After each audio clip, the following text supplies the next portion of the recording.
السلام علیکم ورحمۃ اللہ وبرکاتہ۔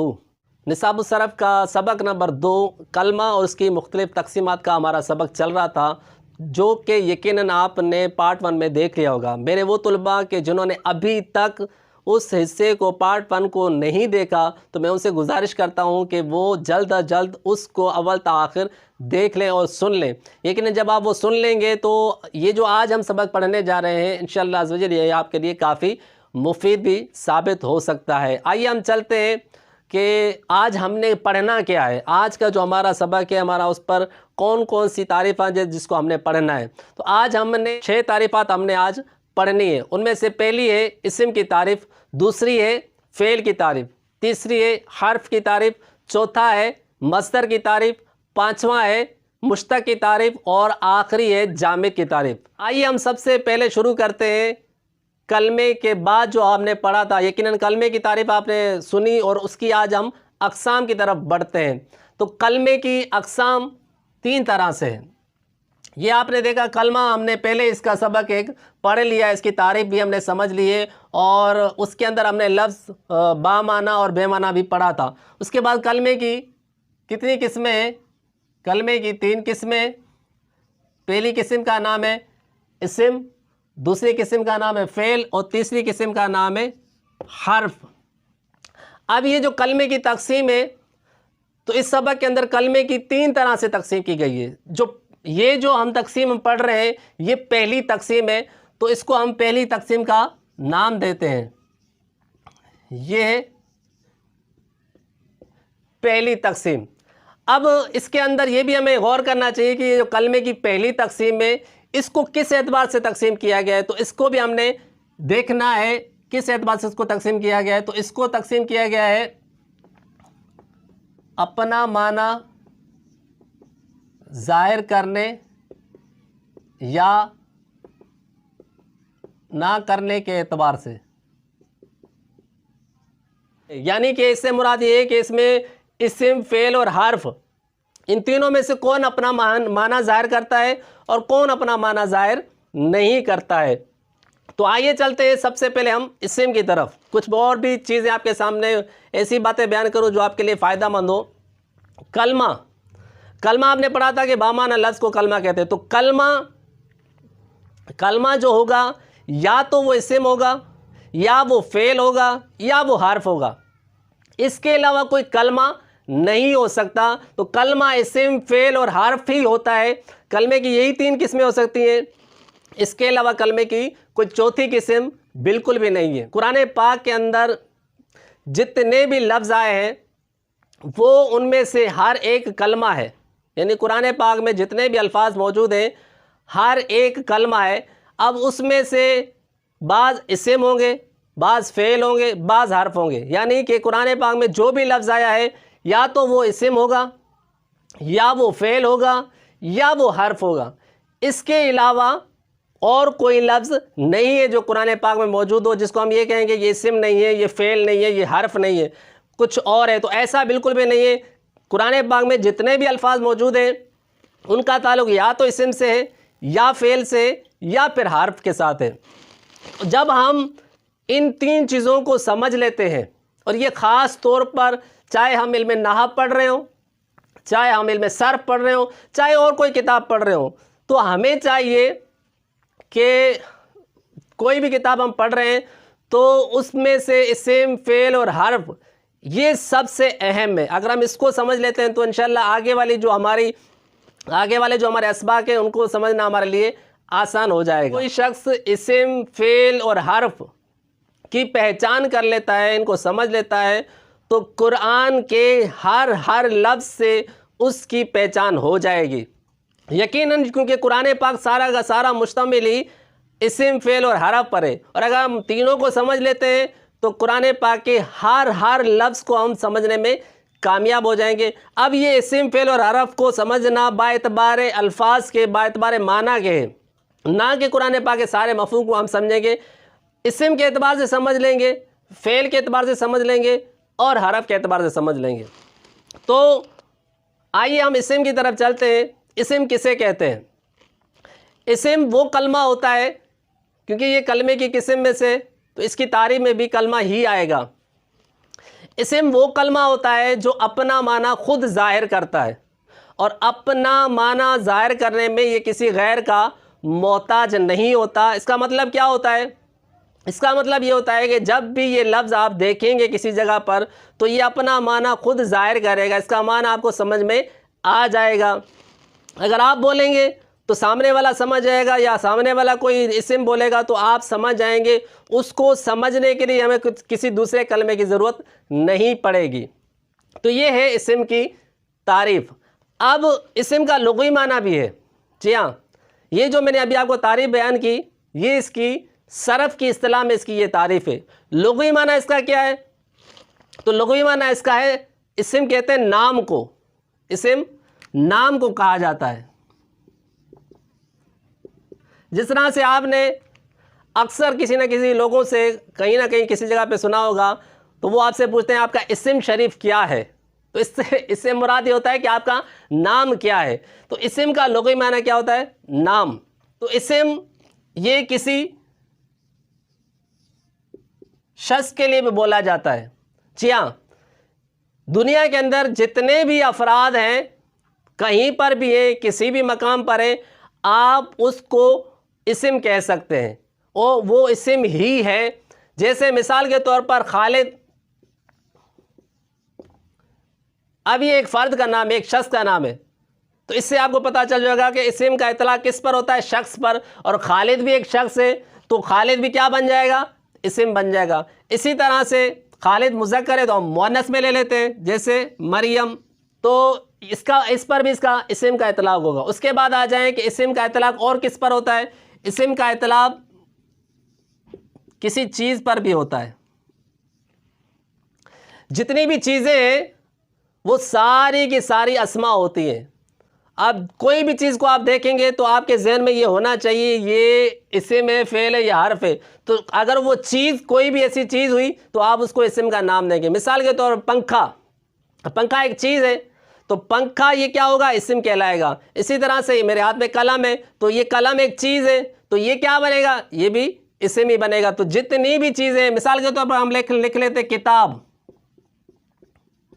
کتاب جیسے تو یہ عربی کا لفظ ہے تو یہ بھی کیا ہے؟ یہ اسم ہے۔ اسی طرح سے قلم، یہ بھی کیا بنے گا؟ یہ بھی اسم بنے گا۔ تو اسم کا اطلاق شخص پر بھی ہوتا ہے، اسم کا اطلاق چیز پر بھی ہوتا ہے، اور اسی طرح سے اسم کا اطلاق اور کس جگہ پر ہوتا ہے؟ کسی بھی جگہ کو اسم کہا جاتا ہے۔ جو بھی جگہ ہیں مخصوص ہیں تو انہیں بھی ہم اسم کہہ سکتے ہیں، وہ بھی اسم ہی ہے۔ مثال کے طور پر کسی شہر کا نام ہے تو وہ بھی اسم ہوگا، کسی ملک کا نام ہے وہ بھی اسم ہوگا، کسی جگہ، مثال کے طور پر مسجد ایک جگہ ہے تو اسے بھی ہم اسم کہیں گے، بازار ایک جگہ ہے تو اسے بھی ہم اسم کہیں گے۔ تو جہاں جہاں پہ بھی جگہ کا اطلاق ہوگا وہ سارے کے سارے اسماء میں شمار ہوں گے۔ جیسے جگہ میں آ جائیں، کراچی ایک جگہ ہے تو یہ بھی کیا کہلائے گی؟ اسم کہلائے گی۔ اسی طرح سے مکہ ایک شہر ہے تو یہ شہر، یہ بھی ایک جگہ ہے تو یہ بھی اسم کہلائے گا۔ اسی طرح سے مدینہ، یہ بھی ایک شہر ہے اور یہ بھی اسم پر دلالت کرے گا۔ تو یہ تین چیزیں تو اسماء میں بالکل ضرور آتی ہیں، اور یہ آپ کو آسانی سے سمجھ میں بھی آ جائے گا کہ کسی بھی شخص، اگر ہم کسی شخص کی بات کر رہے ہوں تو وہ اسم ضرور ہوگا، اسی طرح سے کسی چیز کی بات کر رہے ہوں تو وہ اسم ضرور ہوگا، اسی طرح سے کوئی جگہ کا نام ہو تو ہمیں بلا سوچے سمجھے ہمیں اسے کیا کہنا ہے؟ ہمیں اسے اسم کہنا ہے۔ اسی طرح سے ایک آخری چیز، اس کا بھی ہمیں سمجھنا ضروری ہے کہ وہ چوتھی چیز کیا ہے۔ مثال کے طور پر کام کو بھی اسم کہا جاتا ہے، کام کا جو نام ہوتا ہے اسے بھی اسم کہا جاتا ہے۔ اب یہ کیا چیز ہے؟ یہ آپ کو تھوڑا سا توجہ کے ساتھ سنیں گے تو انشاءاللہ یہ چیز آپ کو آگے جا کے بہت زیادہ فائدہ دے گی۔ کام کا نام، مثال کے طور پر میں اس وقت پڑھا رہا ہوں، اس کام کا نام کیا ہے؟ پڑھانا، تو پڑھانا کیا ہوگا؟ یہ اسم کہلائے گا۔ اسی طرح سے کوئی شخص کھا رہا ہے تو اس کام کا نام کیا ہے؟ کھانا، تو اس کھانے کو آپ کیا کہیں گے؟ اسم کہیں گے۔ تو اسی طرح سے جس طرح سے میں نے کہا کھانا یہ ایک کام ہے تو یہ بھی اسم کہلائے گا. اسی طرح چلنا یہ بھی ایک کام ہے, کام کا نام ہے, تو یہ بھی اسم کہلائے گا.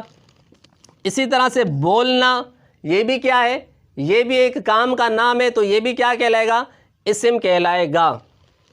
تو اب یہ ساری چیزیں سمجھنے کے بعد آپ کے ذہن میں ایک بات آ گئی ہوگی کہ اسم کا اطلاق کہاں کہاں پر بھی کہاں کہاں ہوتا ہے.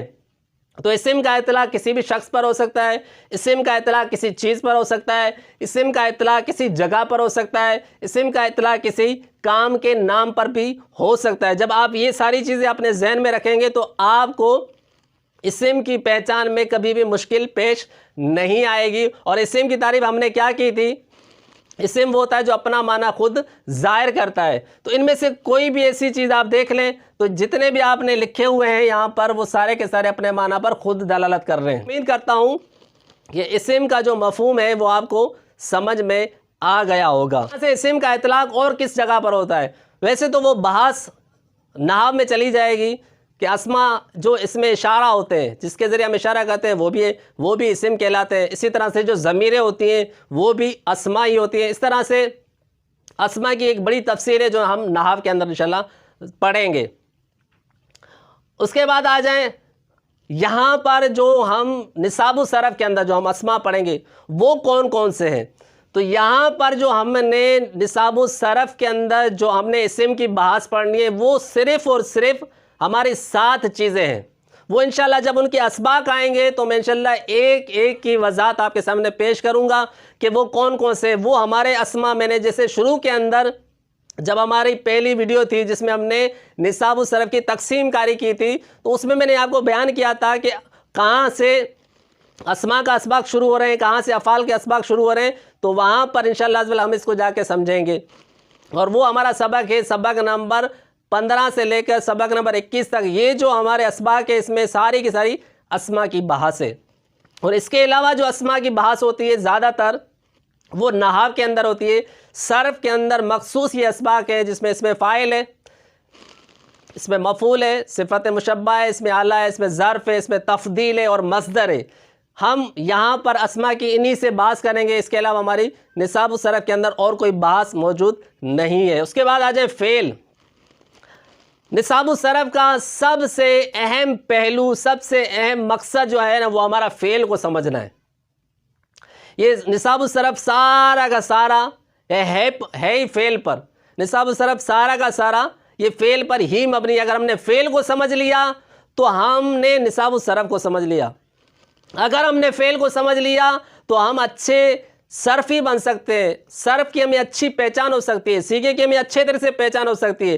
اگر ہم نے فعل کو نہیں سمجھا تو نصاب الصرف ہمیں سمجھ نہیں آ سکتی. اور فعل کو سمجھنے سے پہلے ہمیں فعل کی تعریف کو سمجھنا یہ ہمارے لیے ضروری ہے. تو آئیے ہم فعل کی تعریف کو سمجھتے ہیں کہ فعل کسے کہتے ہیں.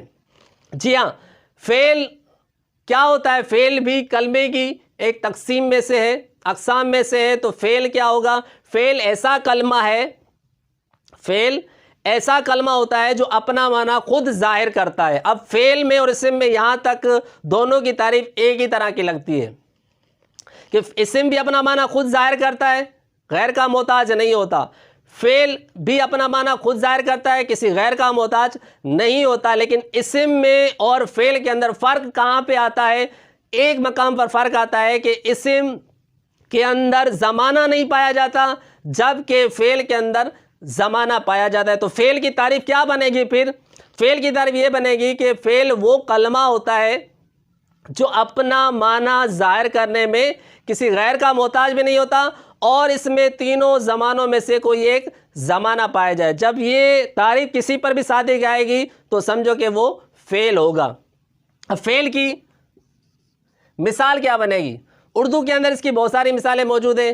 اس نے کھایا یہ فعل ہے, اس نے پیا یہ فعل ہے, اس نے مارا یہ فعل ہے, اس نے نہیں کیا یہ فعل ہے, یہ کام مت کرو یہ فعل ہے, تم کھڑے ہو جاؤ یہ فعل ہے, وہ جاتا ہے یہ فعل ہے, وہ جائے گا یہ فعل ہے, وہ گیا تھا یہ فعل ہے. تو اس طرح سے فعل کی اردو کے اندر بہت ساری مثالیں موجود ہیں.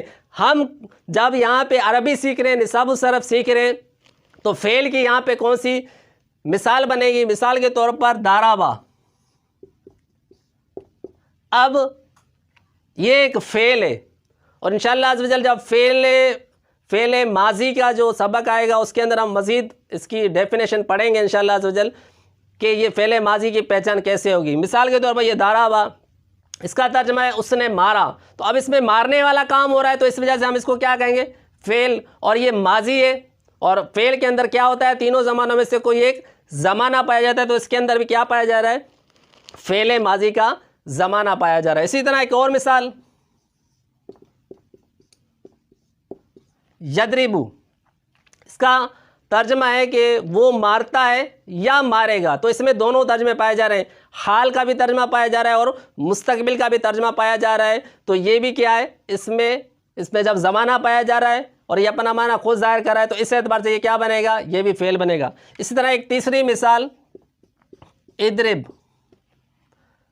اب یہ بھی کیا ہے؟ یہ بھی ایک فعل ہے، اس میں بھی ایک مارنے کا کام پایا جا رہا ہے۔ تو یہ دارابا، یہ ہے یضربو، اور یہ ہے اضرب۔ اب تینوں کے اندر علیحدہ علیحدہ طور پر اس کا ترجمہ کیا جائے گا۔ اس میں سے ایک ماضی ہے، اور جو یضربو ہے یہ حال بھی ہے اور مستقبل بھی ہے، اس کو ہم اپنی زبان میں، اس کو ہم نصاب الصرف کی زبان میں امر کہتے ہیں، یعنی کسی کو حکم دینا، حکم کرنے والا کوئی کام دینا ہو تو اسے ہم اضرب کے ساتھ پکارتے ہیں۔ اس کے بعد آ جائیں حرف، تو حرف کیا ہوتا ہے؟ ان دونوں سے بالکل مختلف ہوتا ہے، حرف ان دونوں سے مختلف ہوتا ہے۔ اسم اپنا معنی ظاہر کرتا ہے، غیر کا محتاج نہیں ہوتا، فعل بھی اپنا معنی ظاہر کرتا ہے، غیر کا محتاج نہیں ہوتا، لیکن جو حرف ہوتا ہے وہ اپنا معنی خود ظاہر نہیں کرتا، بلکہ اپنا معنی ظاہر کرنے میں یہ اسم اور فعل دونوں کا محتاج ہوتا ہے۔ جیسے عربی کے اندر من، اس کا مطلب ہوتا ہے سے، اب جب میں سے بولوں گا تو اس سے آپ کے سامنے کوئی بھی مفہوم نہیں آئے گا، اس کا کوئی معنی نہیں آئے گا۔ اسی طرح سے الا، یہ تک کو بھی کہتے ہیں اور طرف کو بھی کہا جاتا ہے۔ اسی طرح سے اعلیٰ، اس کا مطلب ہوتا ہے پر۔ اب اگر میں خالی سے بول دیتا ہوں تو اس کا معنی آپ کو سمجھ میں نہیں آئے گا جب تک کوئی اس کے ساتھ اسم مل نہ جائے، جب تک اس کے ساتھ کوئی فعل نہ مل جائے۔ اسی طرح سے الا، اس کا مطلب ہوتا ہے تک یا طرف، تو خالی میں تک بولوں تب بھی آپ کو سمجھ میں نہیں آئے گا، خالی میں طرف بولوں تب بھی آپ کو سمجھ میں نہیں آئے گا، اسی طرح سے میں خالی پر بول دوں تب بھی آپ کو سمجھ نہیں آئے گا، جب تک اس کے ساتھ اسم اور فعل شامل نہ ہو جائے، یہ اپنا معنی خود ظاہر نہیں کرتا۔ تو میں امید کرتا ہوں کہ یہ تینوں تعریفات آپ کو سمجھ میں آ گئی ہوئی، اسم، فعل اور حرف کسے کہا جاتا ہے۔ تو یہاں پر جو نصاب الصرف پڑھنے والے طالب علم ہیں بالخصوص وہ توجہ کریں کہ یہاں پر جو ہماری جو بحث ہوگی اس پوری کتاب کے اندر ہماری حرف سے بحث اتنی زیادہ نہیں ہوگی، بعض مقامات ہوں گے وہاں پہ کچھ چیزیں بیان کرنے کی حاجت ہوتی ہے تو حرف کو سمجھایا جاتا ہے، ورنہ حرف کا زیادہ تر تعلق کس کے ساتھ ہے؟ علم نحو کے ساتھ ہے۔ تو انشاءاللہ جب ہم علم نحو شروع کریں گے تو وہاں پہ حرف کے انشاءاللہ بالتفصیل آپ کے سامنے اس کی وضاحت کی جائے گی۔ تھی ہماری پہلی تقسیم کلمے کی جو اپنا معنی ظاہر کرنے یا نہ کرنے کے اعتبار سے۔ آئیے ہم دوسری تقسیم ہے کلمے کی، اس کو دیکھتے ہیں وہ کس اعتبار سے ہے۔ کلمے کی دوسری تقسیم، کلمے کی دوسری تقسیم ہے حروف اصلیہ اور زائدہ کے اعتبار سے۔